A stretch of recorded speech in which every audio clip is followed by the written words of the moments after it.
Yann Brossa, quelle est votre lecture de cette affaire ?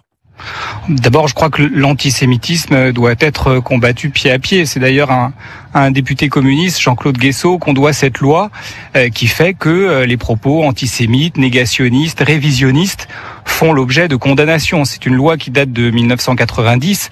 Je note d'ailleurs qu'à l'époque, l'extrême droite s'y était fermement opposée. Et donc, bien sûr, il faut condamner l'antisémitisme, il faut se battre fermement contre tous les propos ou les actes antisémites. Ça vaut pour tout le monde.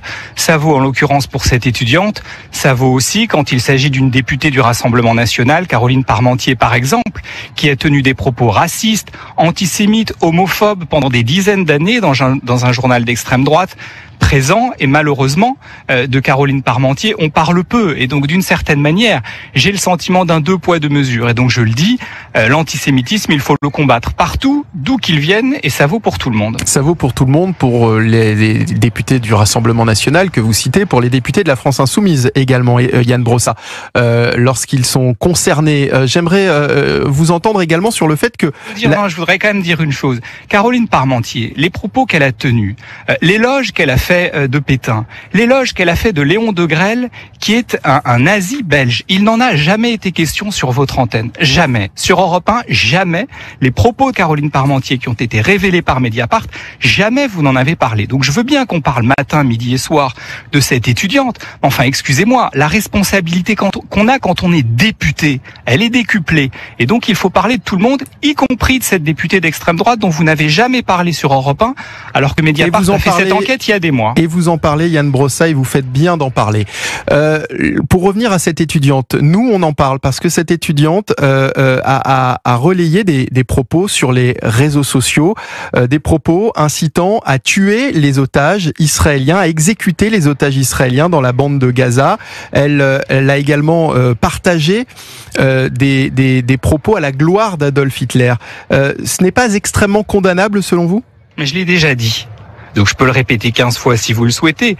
Tout propos antisémite doit être combattu pied à pied. Et une fois de plus, ça vaut pour tout le monde. Simplement, la ligne éditoriale d'Europe 1 fait que vous parlez de cette étudiante palestinienne et vous ne parlez jamais de propos d'extrême droite tenus par des députés. Oui, mais c'est quand même très révélateur. Sauf que je ne crois pas que nous sommes là. Je ne crois pas que nous soyons là pour parler de la ligne d'Europe 1, mais pour parler. C'est très intéressant qu'une fois de plus, vous n'ayez jamais parlé de cette députée du Rassemblement national du Pas-de-Calais, Caroline Parmentier, qui a fait l'éloge de nazis. Yann Brossa, je suis pas sûr que cette discussion intéresse réellement nos auditeurs. Moi, ce que j'aimerais comprendre, c'est pourquoi est-ce que les réactions de la gauche ont été aussi rares depuis l'annonce de cette affaire concernant cette étudiante gazaoui.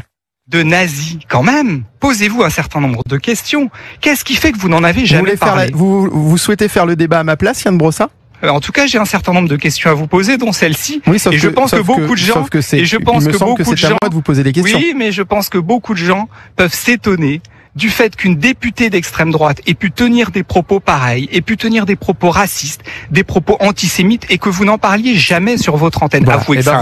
Vous en avez parlé, le message est passé, Yann Brossa. Pensez-vous que cette étudiante doit être expulsée ?